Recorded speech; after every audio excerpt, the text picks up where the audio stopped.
Welcome to A Seat at the Table. I am your host, Tigner Rand.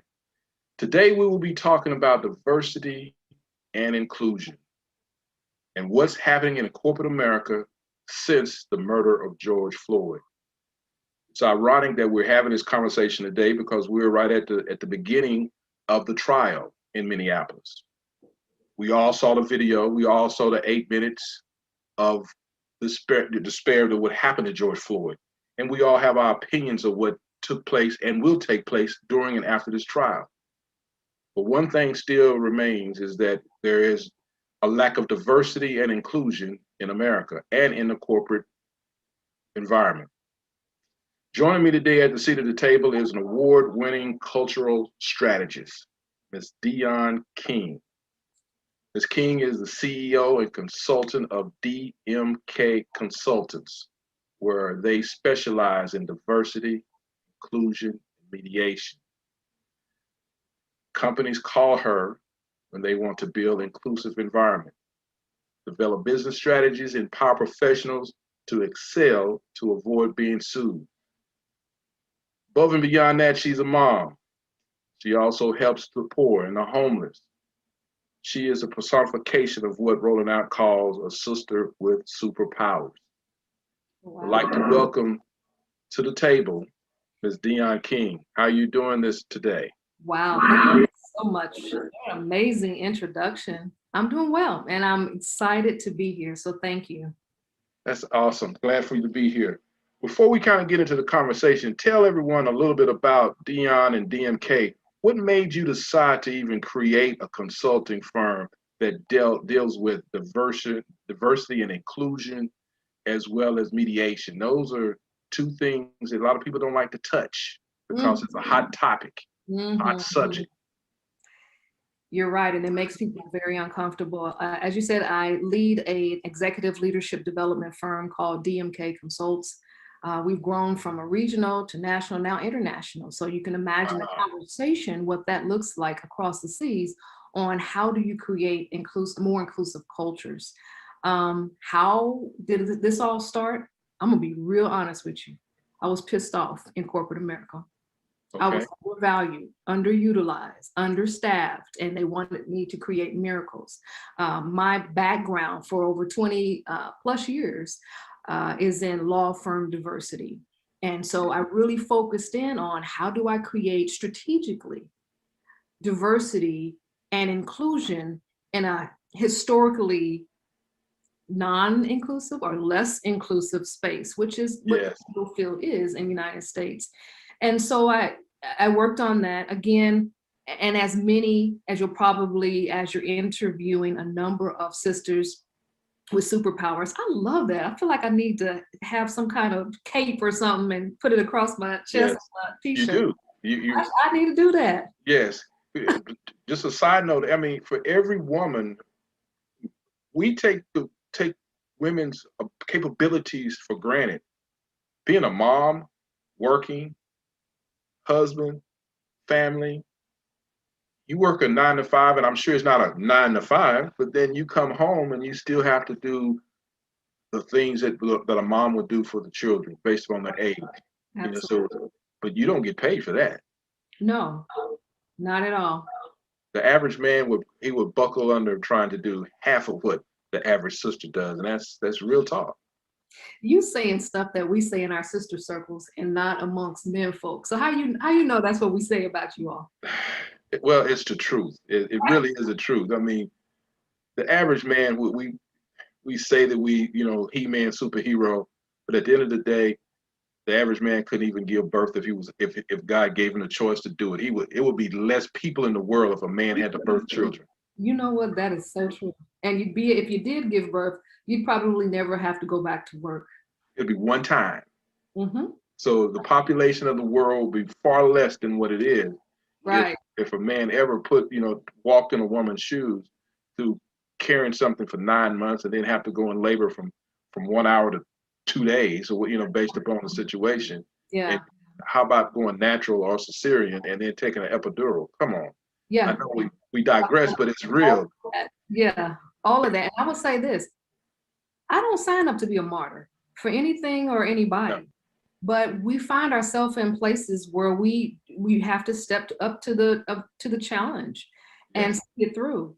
And, even, further answering your question about how I got into this, I knew that there was a need for what I do. And while it's not popular, providing diversity and inclusion training, and really I don't do a lot of training. I'm really more of a strategist. So I come in and I talk about how do we use and leverage diversity as a business imperative. So it's just as important as your talent acquisition, as your recruiting, as all of the processes and business imperatives that you have in your company. Let's also leverage diversity and inclusion, not as an ancillary group, but part of the structure of how you do business. So that means you were intentional about creating a space for people that historically were not, and historically underrepresented in the organization. So that's really where what I do. And then it did stem from me just not being satisfied and knowing that what I did could create a bigger splash and a bigger impact outside of the legal field. And so now I've taken my practice from just law firm diversity to now we work in 16 different industries. Wow. Yeah, so it's been an amazing challenge on myself because each industry, engineering firms, I have a pro sports teams. Wow. Yeah, it's just a number. And that's the other thing I wanted to talk to you about today is just the new type of clients that are interested now as a result of the George Floyd murder. It just blew my mind. Interesting. Mm-hmm. So just the three that you name is that's very diverse. That's a wide spectrum. So in your opinion, every industry has some form of diversity and inclusion that needs to be addressed. Is that accurate? That is accurate. That is accurate. And it needs to be addressed. And there are some that have been incrementally working at it, but not with such a focused consciousness as we're seeing today. Since the murder of George Floyd, there's been a complete uptick just in companies saying, especially for those that have been hitting the snooze button and using that as my excuse, well, it's not our priority, or we don't have budget set aside, or we don't have enough Black people to even focus in on diversity in our organization. So now it's saying, okay, it's a day of reckoning. And we understand now where we have fallen short. This is what my clients are saying. And we need something and we want it. And there were some that are disingenuous in their efforts, but then there are some that truly want to see change happen. And that was kind of one of the questions I was going to get ready to ask you. So for those who say they want diversity, when you look at the company on some of the new ones that you have, how diverse is the company and how honest and transparent are they when they ask those questions, when they tell you, hey, Dionne, we want to work on a diversity? Are they really going through the steps that you say that needs to be done to make that change? Yeah, my clients are. I mean, if you're going to make that investment, it makes sense for you to do exactly, what we encourage you and recommend that you do. For the most part, again, there is a sincerity and a genuineness of wanting to see change happen by any means necessary. Then I get a few calls where you can really tell. And I just do a checklist. I'm like a decoder. I know if you don't have a set budget, people set money in places where they find importance. And if they are saying work miracles, make us more inclusive and diverse, but we're not going to give you any money to do so, that's the number one indicator. That's a caution flag there. A caution flag, a red flag. But it happens a lot, Tigner, and for a lot of chief diversity officers, they're saying, we want you to do something and we want you to do it in a hurry, and we have very limited resources. And so what I do is really help diversity officers that are put in that position to be able to message a business case, make the business case for these efforts to where they can see the value of the diversity spend and the money that they're going to set aside. The other things that I think show how just more window dressing and really tapping into a trend is if they don't staff things correctly. For instance, in the past, part of my anger and wanting to just kind of go into my own business, again, was sparked by being undervalued, not appreciated, undercut. I didn't have staff. And so my responsibility was to provide diversity efforts for 9 offices from Boston to LA. Wow. I think I'm a bad sister, but I'm not that bad, too. I'm not that bad at all. So it was a setup for That's a setup for failure. Really. Yeah. And so we're seeing that a lot. So I'm also, I believe my firm is very instrumental in helping organizations even know what to bring to the table when they're talking about diversity. It's one thing to say, yeah, we want to be inclusive. We want to have a social justice face, is what I call it, creating this consciousness for social justice, but they miss the how. And that's the blind spot. So just really helping them communicate that and see the need is really what I do every day. And then, I'm sorry, go ahead. No, excuse me. So then when you have that consultation and you begin the process with a client, do you already have the end in mind and say, well, okay, based upon my assessment so far, this is going to take 30 days, 60 days, 90 days, 180 days? Or are you just kind of play it based upon how they're receiving the process of what you're providing for them? That's a very good question. And it depends on, one, the organization and the culture, and then in many aspects, the time and the budget that they have. There are clients that I work with for 3 months. 3 months usually is a great time for me to provide an engagement survey, assess where they are cultural-wise, and then roll out a tailor-made recommendation for how they can create a more inclusive culture.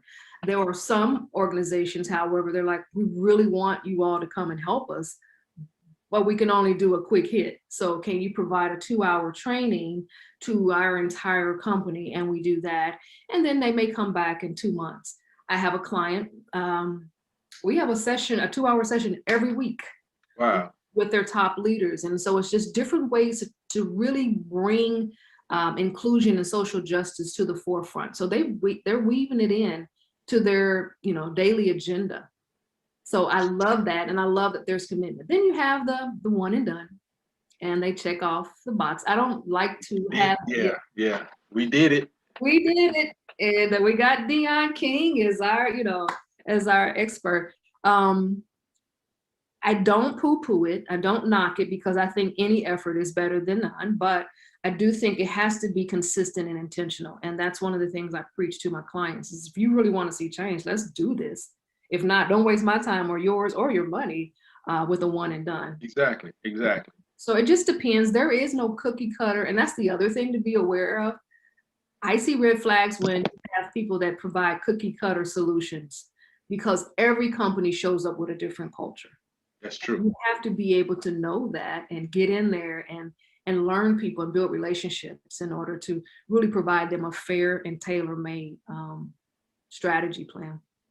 So have you been able to go back and based upon clients over that you've had in the past to just come back and just to assess, or can you see from afar by just looking up and say, well, okay, I do see a change. They have turned a corner, but because diversity is not a easy turn. It's like trying to turn a cruise ship. Yes. Oh, that's good. You can't turn it. It's not a quick turn. We can talk all kind of analogies. Planting seeds. You got to plant the seed, and you don't get a harvest on it once you plant the seed. So. Look at you preaching. Yes. Your question is, there assessments that we take to just show progress? Yeah. I have not had an opportunity to do like a formal one, but when we do have check-ins, policy is a big place where I will see newness. As a result of working with me, they'll say, well, we decided to create this policy, and now we have this procedure in place. So they're very intentional about that even being part of their, HR structure and how they do things. So that to me is a key benchmark for success. There have been some that have had numerical goals that they've expressed about hiring more people of color, about advancing more people of color in key positions where they're making decisions, women, LGBT. It's not just Black folks that I work for. Yes. It's all peoples that are underrepresented in corporate America and in our organizations. And so advocating for disabled and our veterans. And so just making sure that those type of key indicators are on point, that also shows that we have been successful and that they've listened. Now, there are some, you go back a year later. You didn't pay attention to anything we said. You're still going back to bad behavior.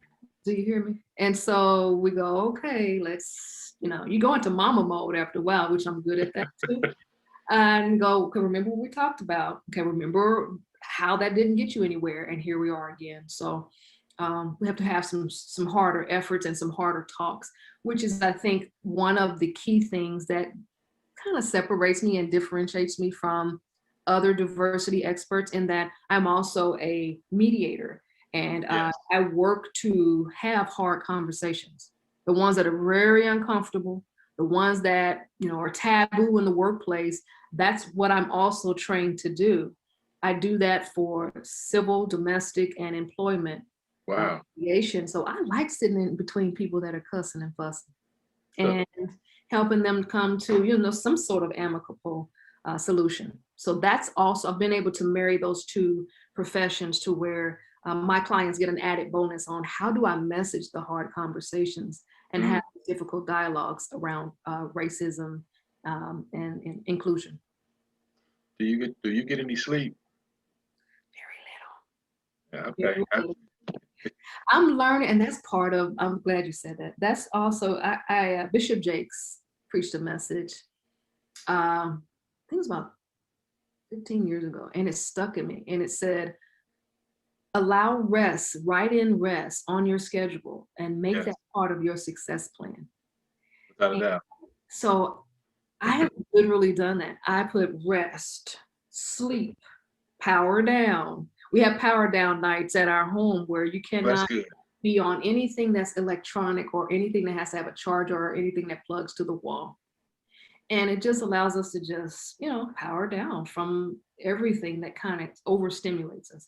So to Yeah. answer the question, I get very little sleep, and I'm working on that. So if we get to come back to a progress report, maybe in a year or so, I hope that I can give you a better report. Well, I'm gonna add this to your database. Okay. After every sermon that Jesus did, what did he always do?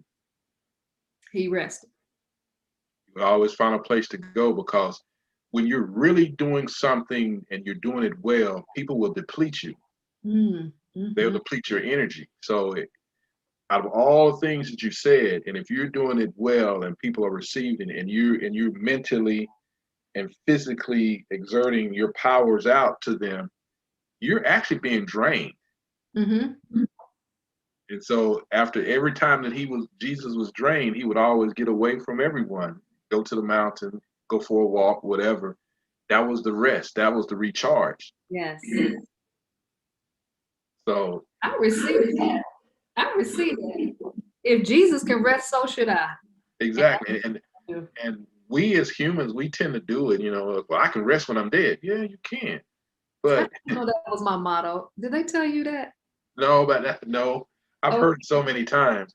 But the body is like a computer. If we don't, with the computers, too much, everyone laughs at me. I have 20 tabs open, and it bogs the computer down until you have to shut them down so that the computer can recharge itself. Right. And the body, the mind is nothing but a computer. So the rest allows it to rejuvenate itself. You're right. To start a new day. Even if, 6 hours, at least get the good 6, get the good 5. But like you said, you power down. So let me get my 6, wake up, recharge, and now I can go with a new day. I'm dangerous. You give me an extra hour of sleep. I just fill that with more things because I really enjoy what I'm doing. And that's a win. Yeah, it's a win for me. And I know it's creating incremental impact. That's what I call it, incremental impact. And I like that. It's allowing people to really think through, like, who am I? And when I leave this earth, have I challenged myself to really be the best person that I'm supposed to be? Exactly. That means, am I shaking off all of the things that as a collective makes our nation ugly, when we have these biases, these unconscious biases, and all these stereotypes that we hold on to that are really damaging. Yes. So I don't know. I just think about, and I've seen a lot of people make changes. Then I've seen some people, I'm telling you, I get pushback and I see how they look at me I'm when sure I you walk do. into the rooms and they're already posted up like, Right. They already in the defensive position, posed like, I'm not receiving anything that Dionne has to say today. yeah, what's this little young black girl gonna tell me? Right. And see, here's the thing that I think there's different. I don't use white guilt as change management Good. because I want you to change. So I'm going to talk to you in a way that motivates you, right? That's a different way. I don't think of the Guilt. words that guilt, everybody's on defense, right? But when I can meet you where you are and then encourage you to grow from there, that to me is success. So I don't use white guilt. I know there are some of my colleagues that's their thing. They come in hardcore. Okay. Yeah. That works in some spaces too, but It does. But I receive what you're saying, because that I think that even in parenting and anything, if you meet the person where they are, I can beat you up for everything you've done wrong. We can name corporations right now. We can talk as we transcend over to George Floyd. We could talk about everything that went wrong about George Floyd's death. We could talk about how corporate America, some have felt guilty and they started throwing dollars to black businesses as well as to people of color. But what has happened since then, since that murder, and even since 45 left office, what has changed? From your vantage point as the consultant, have you seen any change, or is everything still the same since George Floyd? Yes and yes. I have seen change. I've Okay. seen a lot of companies now start to really address racism, which is a different conversation. It now is bringing focus to social justice, which is not necessarily part of the traditional diversity, equity, and inclusion paradigm. So now we've introduced this force. One of my clients has a great way that they talk about it. They call it, Ms. Dionne, we've called our diversity efforts the Jedi focus, and it's justice, equity, diversity, and inclusion. Oh, wow, they turned it into an acronym. Okay. And I love it. And it's a Jedi focus on the efforts, and they're doing amazing work. But it's a focus now with that extra layer of social justice. And when we talk about social justice, it's a new topic because it's now organizations and companies are what I call giving a human face to what's happening on the outside world. They are making it where they have tapped into what's important in our culture, and they're about being alongside people, being alongside their clients and their customers in the fight for justice. And that's a new conversation. And in times past, this, you don't talk about race. You definitely don't talk, there's certain politics now, religion. But when we talk about creating an inclusive culture and bringing your authentic self and everyone's welcome, well, we have to create that structure where people really can feel that they can bring their full self. And that means that they're bringing in their culture. They're bringing in their lived experience. They're bringing in their religion. And it is okay to talk about who this person is. What I do is help companies also leverage that lived experience. We can leverage people's experiences to benefit the company because everyone brings in something unique. Why not tap into that? So that's just like an untapped space for a lot of companies, and it's a blind spot. And so we're seeing more of that. So there's really a focus on fighting racism, having the difficult conversations. So there's a lot of listening circles that you're getting, which is different. Instead of just being talked to, they're actually sitting back and listening. So, okay, as a Black employee, a professional here in our company, what can we do to ally? What can we do to correct some things? Now, can I talk to you about what has happened and what I've seen as a new trend when Black people, Black professionals have been given access, all of a sudden, how they have responded. It will surprise you and maybe not. I know you probably tapped in real good, but this whole Black fatigue and Black rage has stunned some people to the point where they're like, we don't want you to do anything for us. I don't want to see anything happen. Keep it as is. I want to stay mad. Wow. It has scared some of the white leadership and paralyzed them. So they're like, okay, we want to do something. We want to rectify what we're doing. We want to be intentional, but we also want to be mindful of our Black employees that are furious, that are trying to deal with this trauma, right? So it's an interesting dynamic. The gate is open, but you have me that goes, I'm not going, not now, not never. Wow. And, so are you seeing that in large companies or small companies, mid-sized companies? yeah, I work with mid-sized to large companies, so I'm seeing that as a new trend. And so I have to kind of pull them to the side, say, hey, sis, or hey, bro, we all are mad. Exactly. However, I want you to channel some things and step into some opportunities. And if you don't want to take it if you don't want to take it yourself, provide it for someone else that can. And it's a hard conversation to have. It is.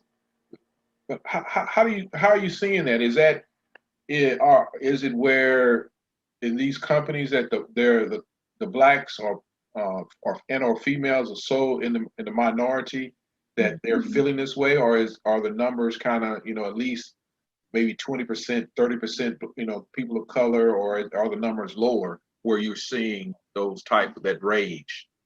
That's a good question. Yeah, it's usually the lower numbers. Yeah. Okay. Yeah. Severely underrepresented. That's a nice way of saying they don't have us there at the table, and certainly not in places where they're making key decisions or that they feel like they're a significant part of the organization. So I am seeing Black fatigue intermingled with Black rage, and then there's just this paralyzation of everything.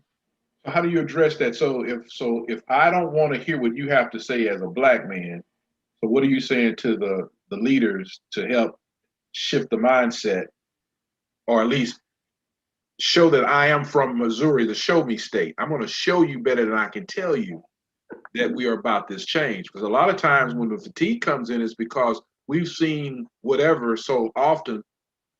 I don't believe what you're saying.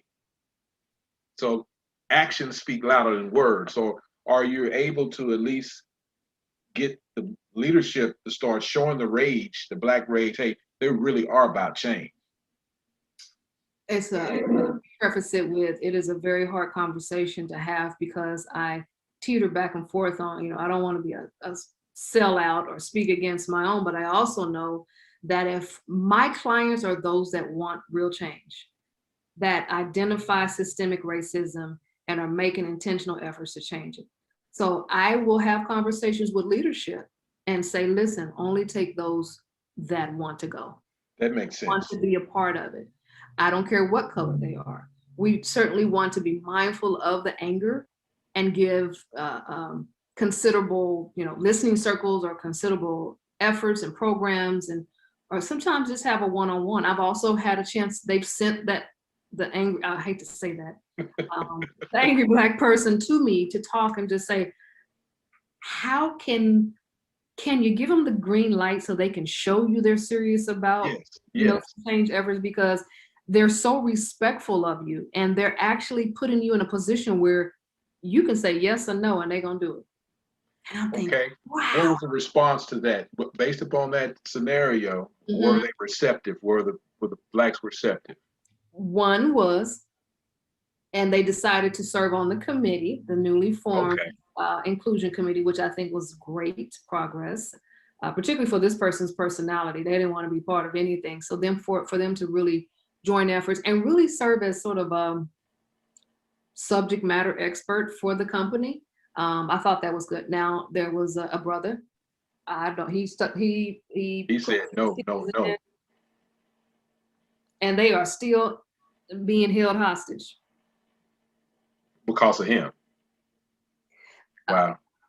and they're very mindful of not creating an offense, and they are mindful that they have not been intentional about creating, just having a more diverse staff. And so it's like a catch-22. So I'm like, Exactly. so my answer to you is I say only take those that want to go. I like that. That's true. That's true. You have to just take the ones who want to make the change. Mm-hmm. So how can we make a change? Be it for the business. What are 3 things that you can tell the viewers for any type change? For changing out. What are 3 things that we can do for change? To be it ourselves if we're trying to approach our company, or even in our churches, organizations, where we have some diversity and we see these problems. What are the simple things that we can start at least trying to practice of doing? That's good. That's a really good question. That's why you're good at what you do. Very good question. And you said very simple change. The first one is to really self-educate. And I say that with all sincerity, because in some companies, people will wait for a Dionne King to show up, and that's the only type of diversity education that they will get for the entire year, right? The other thing, as far as self-education, is for us as Black people, as minorities, people of color, you also need to self-educate so that you can channel anger and have constructive conversations about it, instead of it just looking like rage and unfocused conversations. Be able to talk to your leaders about how change and what change looks, and use it as a way to educate them. So self-education is always key, and it should be continual and deliberate. The second thing is, I always talk about calling out racism, calling out injustices, and sometimes you can't do that in certain spaces. So, but there has to be ways that you do so. And the time is now. I think now that there is such a ear that's open, there's such a consciousness that it is the right time for you to call things out. And I do believe that many companies are genuinely wanting to see change. So calling out change, calling out racism. But as you're calling out racism, and this might, I hope I'm not countering what I said earlier about not focusing in on white guilt as change management, but you don't need to lessen the impact of your message, right? Okay. So you don't need to provide a diversity light for the comfortability of people. So call it out in a way that's strong and that's impactful. And you can do that very effectively. And if you don't know how, you can call me and I will help you message it in a way that will bring about change. I like how you said, call it out. Mm-hmm. We as Black people have a tendency we show our emotions when we talk. What is a good way to say what you have to say, but say it with have a little decorum about yourself, that it doesn't come off as being, oh Lord, here come Dionne, she's this angry Black woman again. Right. Even though your anger is valid, your concern is valid, but how do you say it in a way, or how, that's probably one of the biggest issues that I think we as Blacks have, is how do we say it without being received or perceived as being the angry, militant / violent Black person. Mm-hmm. And there's space for that. I appreciate my brothers and sisters that can function and create change in that. That has not been my style. How do you say it in a way where you don't come off as the angry Black man or Black woman, or as being a submissive, or you still, I'm a man, or I'm a woman, but I don't want to come in, yes sir, I'm sorry. Oh, now that's a whole different topic. Yeah. But yeah, it has to be a balance. But I know that, you may not be able to answer that directly, but you understand what I'm saying, because I do, and I do, and I didn't mean to cut you off, but I think that goes back to when I said we have to really be intentional about self-education so that we can create the narrative and have the words, really understand what's going on in our headspace. Black people have suffered trauma, intergenerational trauma, compounded trauma. But we have this strong exterior, and many times we haven't gone to therapy, or we haven't, whatever helps us kind of filter through all these thoughts. That's true. Able to filter through those thoughts and your pains and your frustration to where you can communicate how you hurt, to where you can communicate where you see change. And I think that right there is such a missed opportunity, in that we don't even, let it be an introspective look on how can I at least communicate what I feel. I've worked on this with my son. Mm-hmm. Being able to, at least when you are angry. Yes. Okay. Yes. How can we always articulate this without going into rage? And that's hard, because you're in your emotions. You feel it. I feel offended. I'm pissed off. But yet, Mom, you want me to talk and be, the gentleman and speak. Like, I don't feel like that right now. I feel like cussing somebody out. Right. Now listen, if that makes you feel most powerful, do it, but do it in a way where you thought through, and it's not just screaming, but it's something that you're really communicating and it's providing impact, where somebody goes, oh my God, I need to I hear Dionne talking. Yes. She's just not, because I can scream, we can get loud, and we can cuss. But is that going to bring about change? And so that's what I encourage. Okay. In your Black fatigue, in your Black rage, justifiable. It is justifiable that we are angry about this. George Floyd, that scene in my head, it never gets better. No. But we have to be able to communicate that. Not that it makes people feel comfortable, because there are many times where you'll say things, but words can, the Bible talks about you have the power of life and death, and it's in the power of the tongue. Right. And I remember my grandmother, she used to be, blessed her soul, God rest her soul, but she was one of those people that would tell it like it is, which meant when she said she's getting ready to tell it like it is, she's getting ready to cut. It's getting ready to come. And so there's a difference between being brutally honest and beautifully honest. And you can be just as impactful with your words as being beautifully honest, to where it motivates people to change. And so that's the direction that I really push people, my people, and to really push change. Yeah. Mm-hmm. George Floyd, we've been dealing with COVID exactly 1 year of the shutdown. I know, it's crazy. I've been at peace with COVID, but I was not at peace with George Floyd.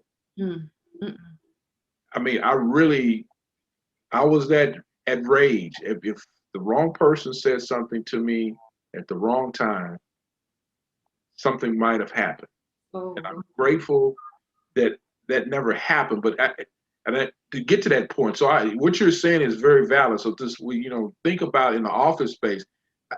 Thank God people were not really at work after George Floyd. I don't know if people could have gone to work. Ooh, that's a great point. Yeah. Especially in a corporate America, where you have, walked the thin line and did everything that the corporation asked you to do, then now you have to walk in and face an organization that basically, as your conversation stated, some who probably had the mindset of the police officer. But yet I'm working for you. Yeah. I created a session that just specifically talks to how do we self-heal. It's called I Will Breathe, self-healing for the Black professional that has to continue to lead in this climate. Yes. And I think that's what we need. We need spaces where we can power down and replenish, because for some during the pandemic, work didn't stop. And so there were some that did have to find a way to continue to function in a healthy way, where they not, like you said, somebody say something wrong, I promise. Right. We're gonna catch a case. But I think that's innate in us, honestly, for us to be able to code switch, be able to navigate very stressful spaces for us and still remain successful. That's a skill set that only comes with practice. not necessarily saying it's healthy, because many instances we are compartmentalizing some things. That's true. That's Be very nice true. from 9 to 5 with these folks, but 505 it might be different.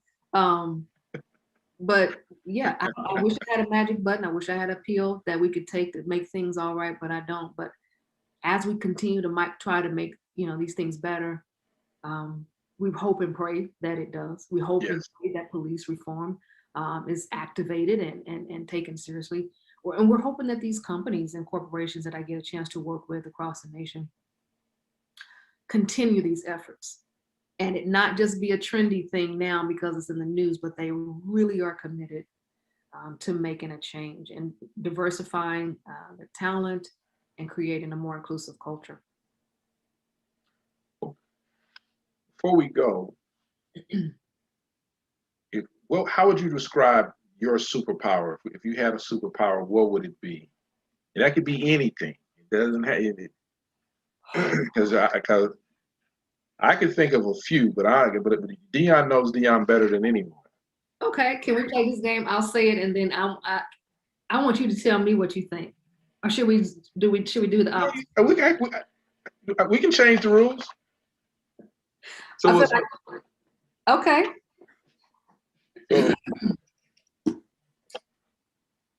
What I enjoy the most is people call me a master connector. I enjoy connecting people with people that I know can just like create powerful, just do business, who can have great relationships. I'm a curator of people, and I keep in my space really good people. I keep people in my network that are smart people. I like to surround myself with people that are smarter than I am, and then connect them with other people, other smart people. So I think that has been something that a lot of people say, well, you know what, you introduced me to that Tigner Rand, and he is such a blessing to me. And I've been able to do this, and it has increased my business. And to me, that like you winning means I'm winning. Yeah. So I think that's one of. That's definitely one. Because the word that came to mind was empowerment. Just from your conversation, I hear, you try to empower. You try to, you don't, like you said, the white guilt. So I'm going to find the positive to encourage you, empower you, which all ties back in, as you say, connect. At that point, you're finding ways to connect dots for people. Yes. To be it indirectly or directly. So if it may be for the corporation, you're, trying to help the leaders connect with their employees. And I'm sure during those conversations you start to see the standout. So, okay, you need to talk to so-and-so. Because I also see counselor. I know you do consulting, but I see a counselor, because you're indirectly you're counseling people. I love that. So that's another shingle you can add to I guess whatever little time you got left. Right. You might be speaking some things into me. I appreciate that. But all that all ties back into everything that you said, from the diversity, inclusion to mediation. That's hard. To be able to sit in the middle of two people, or a company and an individual, and both of them are pissed off to the highest of festivity. Festivity, yes. Somebody else that uses that. I love that word. Yes. So how do you keep them calm? And you have to stay at an even keel. It gets crazy. Right. But then also be able to hear, to listen, to acknowledge, and engage, and then respond to them on their needs and concerns. Exactly. Let me tell you how I've practiced it. This is what this is how I am at all times. So no matter what kind of craziness, and this is my look, and I lean in. Wow. And that's it. Because never get in an argument with Dionne, because she's gonna. But I've had to practice that, because I'm like, what did you say? I can't do that. I cannot. That alone that'll make a person go in a rage, right? They're like, oh, so you're ignoring me right now. Or you on his side. Yeah, right. You me, so you. I even have to watch my nodding, and I'm a nodder. Right. I'm acknowledging that I'm giving you my undivided attention, but some people interpret that as I'm Whatever. agreeing. She's Yeah. agreeing with me, so I'm Yes. right in this mediation. I'm like, no, that's not what that means. I'm acknowledging. That's it. I'm acknowledging that. So there's just a number of techniques that I use. Just also very quickly, understanding people's motivation. Going Okay. back to diversity, and it also applies in mediation. Just because it's the right thing to do doesn't mean that that motivates people to do it. And so Yeah, that's very true. in meeting where they are, I have to also understand and be able to recognize what is their motivation. And I go from that angle. Like that. Mm-hmm. What is your elevator speech? What's your elevator? If you, how would you? Why would I want to come do business with Dionne? Why would my company? Mm-hmm. Do we ride elevators anymore? We get on No, Zoom. not right now. My Zoom speech. Yes, your Zoom speech. There we go. We help people do better. Maya Angelou says, when you know better, you do better. We've made that our stance on in every facet of life, in every space that you want to do better, we can provide that for you. DMK Consults is an executive leadership development firm, and we specialize in inclusive cultures. We specialize in mediation and executive coaching. And so we've grown that space. We've grown this practice from regional to national to international, and we are here to help you. And so That's outstanding. can I give my contact information? As Yes, you can. That's the next to give out your contact information, your social media, anything that. Yeah, you can. DMK Consults is on every social media platform. DMK CUNSULTS, and tap into us, follow us so that you can know our next speaking engagements and who we're working with. Contact us at area code 816-701-9386. Also, our website is dmkconsults.com. Outstanding. We have been talking with a phenomenal sister who is an award-winning. It's obvious that you are the award-winning cultural strategist. And from our conversation, I've gleaned some things that I know that if more companies and individuals would at least adhere to 10% of what you say, that there is opportunity for change. That's wow. So we thank you very much for taking a seat at the table. Thank you. And we appreciate you for all that you have been doing for our community. Thank you. I appreciate that. All right. It's a pleasure meeting you. I Likewise. hope that this is not our last time, because I'm going to beg somebody that I get a chance to get in front of you again, because this has really been a great conversation. And thank you. I appreciate you. Yes, it really has been. Thank you for carving out this space for me. Oh, yes. Thank you.